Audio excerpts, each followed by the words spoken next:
के खिलाफ जयपुर ईस्ट जिला पुलिस की लगातार कार्रवाई जारी है। हाल ही में डीसीपी ईस्टर्न तेजस्विनी गौतम के नेतृत्व में निर्देश पर खो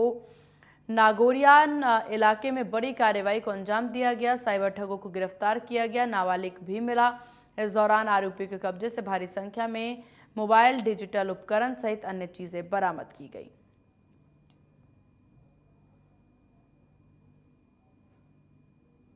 तेजस्विनी गौतम मैम इस वक्त हमारे साथ में खास बातचीत के लिए मौजूद है। मैम, जिस तरीके से एक अभियान चलाया गया साइबर ठगों के खिलाफ, आपके इलाके से 2 साइबर ठग गिरफ्तार किए गए, एक नाबालिग को हिरासत में लिया गया, किस तरीके से अभियान चलाया गया था, ये पहले उस बारे में जानकारी चल जाए। देखिए, पुलिस मुख्यालय की तरफ से हमारे डीजीपी साहब और DG cyber Hemant Priyadarshi sir की तरफ से पूरे राजस्थान में साइबर शील्ड नाम से एक अभियान चल रहा है,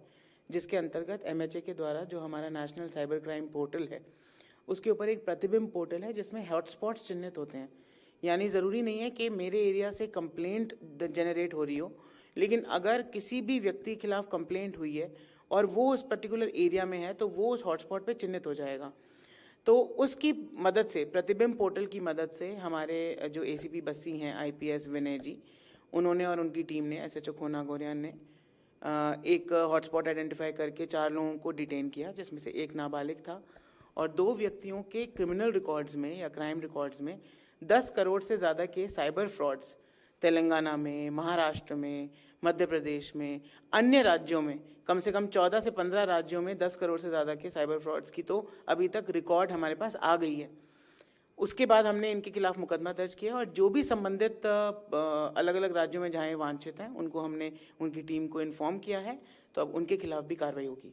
देखा जाए तो एक बड़ी कार्रवाई है। जिस तरीके से कमिश्नर बिजू जॉर्ज जोसेफ हैं, उन्होंने भी मीटिंग ली थी और मीटिंग लेने के बाद तमाम डीसीपी, एसीपी, तमाम अधिकारियों को ये निर्देश दिए थे कि साइबर ठगों के खिलाफ प्रभावी कार्रवाई होनी चाहिए, क्योंकि जिस तरीके से वो लगातार साइबर ठगी करते हुए नजर आ रहा है। जिसके बाद आपके इलाके में कार्रवाई हुई, कार्रवाई के तहत जिस तरीके से मोबाइल, लैपटॉप सहित अन्य चीजें बरामद हुई, क्या कुछ उनसे साक्ष्य मिले? इसके अलावा आने वाले दिनों में उन साक्ष्य के आधार पर आगे और बड़ी कार्रवाई देखने को मिल सकती है ईस्ट इलाके में? बिल्कुल, क्योंकि हमारे सीपी सर का भी यही मोटिव था कि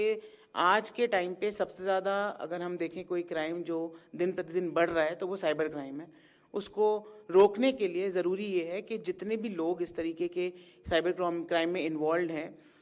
भले ही छोटा अमाउंट करते हैं लेकिन बहुत ज़्यादा लोगों के साथ ठगी करते हैं, जिससे कि इनके पास तो बहुत ज़्यादा पैसा आता है। म्यूल अकाउंट्स ये लोग यूज़ करते हैं, इनोसेंट लोगों के, गरीब लोगों के नए अकाउंट खुलवाकर उनके अंदर पैसे का ट्रांजैक्शन करते हैं ताकि इन तक नहीं पहुंच पाएँ। तो मुझे लगता है कि जो हमारे टीम ने, खो नागोरियान ने और एसीपी बस्सी ने जो इफेक्टिव कार्रवाई की है इसमें, उससे हमें बहुत सारी कड़ियाँ मिलेंगी और आगे से आगे जुड़कर हम और भी कई लोगों तक जो इस तरीके की ठगी में इन्वॉल्व हैं उन तक पहुंचेंगे और जयपुर की जनता को राहत मिलेगी। बिल्कुल मैम, बहुत बहुत धन्यवाद आपका ये कीमती समय देने के लिए। तो साफ तौर पर जिस तरीके से मैडम के निर्देश पर एक बड़ी कार्रवाई को अंजाम दिया गया, 2 साइबर ठगों को गिरफ्तार किया गया, एक नाबालिग को यहाँ पर दस्तयाब किया गया है, जिनसे काफी अहम जो साक्ष्य हैं वो तमाम चीजों को लेकर मिले हैं और आने वाले दिनों में बड़ी कार्रवाई भी देखने को मिल सकती है डीसीपी मैडम के निर्देश पर। वहीं साफ तौर पर मैडम ने एक बड़ी अपील की है कि यदि किसी का भी मोबाइल गुमशुदा हुआ है या साइबर ठगी का अगर आप लोग शिकार हो रहे हैं तो जल्द से जल्द पुलिस और पोर्टल पर जो जानकारी है वो दी जाए, ताकि पैसा भी होल्ड करवाया जा सके और आपका जो मोबाइल है वो वापस दोबारा से आपको लौटाया जा सके। सहयोगी कैमरा पर्सन राकेश गुप्ता के साथ मोहम्मद रज़ा उल्लाह, इंडिया न्यूज।